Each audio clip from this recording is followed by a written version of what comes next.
Hello friends, आपका स्वागत है डीपी स्टडी पर। आज का टॉपिक है जीव विज्ञान की प्रमुख शाखाएं। यह टॉपिक काफ़ी इंपॉर्टेंट है फ्रेंड्स। इस टॉपिक से कम्पिटिटिव एग्जाम्स में क्वेश्चंस पूछे जाते हैं। अगर आप किसी कम्पिटिटिव एग्जाम्स की तैयारी करते हैं फ्रेंड्स, तो यह वीडियो आपके लिए यूजफुल हो सकती है। स्टार्ट करते हैं वीडियो को। जीव विज्ञान शब्द की उत्पत्ति किस वैज्ञानिक ने की थी? जीव विज्ञान शब्द की उत्पत्ति लैमार्क और ड्रेविनर्स ने की थी। ऑप्शन बी सही उत्तर हो जाएगा इस प्रश्न का। अगला प्रश्न देखेंगे, चिकित्सा शास्त्र का जनक किसे कहा जाता है? यह हिप्पोक्रेटस को चिकित्सा शास्त्र का जनक कहा जाता है। ऑप्शन सी सही है उत्तर। अगला प्रश्न है, डेंड्रोलॉजी में किसका अध्ययन किया जाता है? डेंड्रोलॉजी में झाड़ियों का अध्ययन किया जाता है। ऑप्शन सी सही उत्तर हो जाएगा इसका। अगला प्रश्न है आपका, फलों का अध्ययन कहलाता है, फलों का अध्ययन क्या कहलाता है? पोमोलॉजी कहलाता है। पोमोलॉजी के अंतर्गत फलों का अध्ययन करते हैं। ऑप्शन डी सही उत्तर हो जाएगा इस प्रश्न का। अगला प्रश्न है, जीवाणुओं यानी बैक्टीरिया का अध्ययन किस शाखा के अंतर्गत करते हैं? ये बैक्टीरियोलॉजी के अंतर्गत बैक्टीरिया का अध्ययन किया जाता है। तो ऑप्शन बी सही उत्तर हो जाएगा इस प्रश्न का। अगला प्रश्न है, कोको का अध्ययन किसके अंतर्गत किया जाता है? कोको यानी फंजाई का अध्ययन जो है माइकोलॉजी के अंतर्गत करते हैं। ऑप्शन बी सही उत्तर हो जाएगा इसका। अगला प्रश्न है फ्रेंड्स, विषाणुओं यानी वायरस का अध्ययन किस शाखा के अंतर्गत करते हैं? तो वायरस का अध्ययन वायरोलॉजी के अंतर्गत किया जाता है। ऑप्शन बी सही उत्तर हो जाएगा इस प्रश्न का। अगला प्रश्न है, कोशिकाओं यानी सेल्स का अध्ययन किस शाखा के अंतर्गत करते हैं? सेल्स का अध्ययन साइटोलॉजी के अंतर्गत करते हैं। ऑप्शन बी सही उत्तर हो जाएगा इस प्रश्न का। अगला क्वेश्चन है, उत्तकों का अध्ययन किस शाखा के अंतर्गत करते हैं? उत्तकों यानी टिश्यू का अध्ययन किस शाखा के अंतर्गत किया जाता है? हिस्टोलॉजी, हिस्टोलॉजी के अंतर्गत टिश्यू का अध्ययन करते हैं। ऑप्शन बी सही उत्तर हो जाएगा इसका। अगला प्रश्न है, भ्रूण यानी एम्ब्रियो का अध्ययन किस शाखा के अंतर्गत करते हैं? भ्रूण का एम्ब्रियोलॉजी के अंतर्गत भ्रूण का अध्ययन किया जाता है। ऑप्शन बी ए सही उत्तर हो जाएगा इस प्रश्न का। अगला प्रश्न है फ्रेंड्स, शरीर की रचना यानी स्ट्रक्चर ऑफ बॉडी का अध्ययन कहाँ करते हैं? किस शाखा के अंतर्गत किया जाता है? एनाटॉमी, यह शाखा जो है जीव विज्ञान की, जिसके अंतर्गत शरीर की रचना का अध्ययन किया जाता है। ऑप्शन ए सही उत्तर हो जाएगा इसका। अगला प्रश्न है, शरीर की क्रियाओं यानी फंक्शन ऑफ बॉडी का अध्ययन क्या कहलाता है? फिजियोलॉजी, फिजियोलॉजी के अंतर्गत शरीर की क्रियाओं का अध्ययन किया जाता है। ऑप्शन बी सही उत्तर हो जाएगा इस प्रश्न का। अगला प्रश्न है, शैवालों का अध्ययन किस शाखा के अंतर्गत किया जाता है? शैवालों का अध्ययन फाइकोलॉजी के अंतर्गत किया जाता है। ऑप्शन ए सही उत्तर हो जाएगा इस प्रश्न का। अगला प्रश्न है, पुष्पों का अध्ययन किस शाखा के अंतर्गत करते हैं?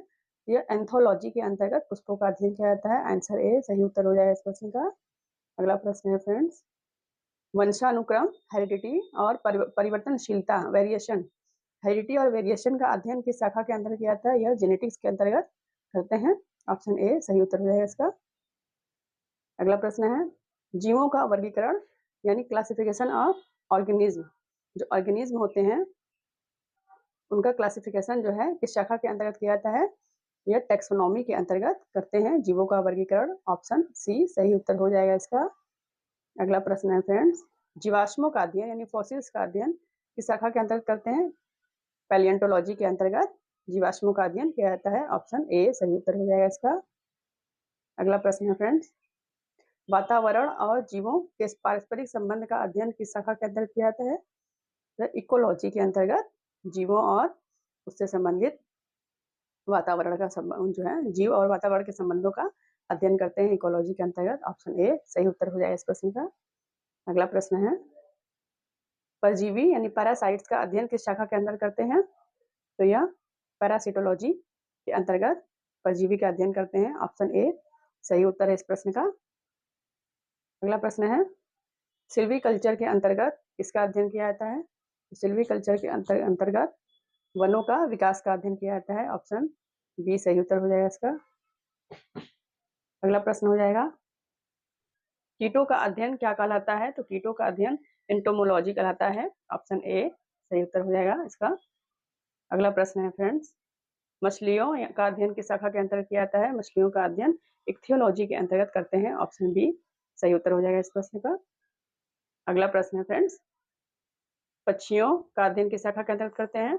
तो पक्षियों का अध्ययन ऑर्निथोलॉजी ऑर्निथोलॉजी के अंतर्गत पक्षियों का अध्ययन करते हैं। ऑप्शन बी सही उत्तर हो जाएगा इसका। अगला प्रश्न है, सरीसृप यानी रेप्टाइल और एम्फीबियन यानी उभयचर का अध्ययन किस शाखा के अंतर्गत किया जाता है? यह हर्पिटोलॉजी के अंतर्गत सरीसृप और उभयचर यानी रेप्टाइल्स और एम्फीबियन का अध्ययन हर्पिटोलॉजी के अंतर्गत करते हैं। इस प्रश्न का सही उत्तर ऑप्शन सी हो जाएगा। अगला प्रश्न है, तो या ब्लड का अध्ययन किस शाखा के अंतर्गत करते हैं? तो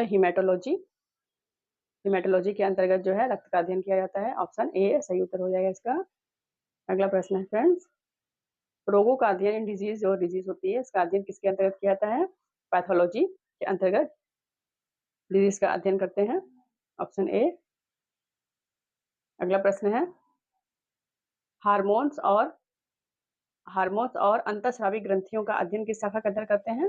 हार्मोन्स और अंतःस्रावी ग्रंथियां, तो एंडोक्राइनोलॉजी जो होता है इसके अंतर्गत हार्मोन्स और अंतःस्रावी ग्रंथियों का अध्ययन किया जाता है। इस प्रश्न का सही उत्तर ऑप्शन ए हो जाएगा।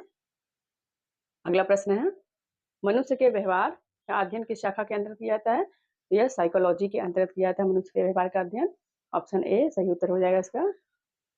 अगला प्रश्न है, पीडोलॉजी में निम्नलिखित में से किसका अध्ययन किया जाता है? पीडोलॉजी में निम्नलिखित में से किसका अध्ययन करते हैं? तो भूमि का अध्ययन करते हैं पीडोलॉजी में से। ऑप्शन बी सही उत्तर हो जाएगा। अगला प्रश्न है, ऊष्मा और ऊर्जा का जीवों पर प्रभाव का अध्ययन किस शाखा के अंतर्गत किया जाता है? तो बायोफिजिक्स के अंतर्गत जो है ऊष्मा और ऊर्जा का जीवों पर प्रभाव जो पड़ता है उसका अध्ययन करते हैं इस शाखा के अंतर्गत। तो इस प्रश्न का सही उत्तर ऑप्शन ए हो जाएगा।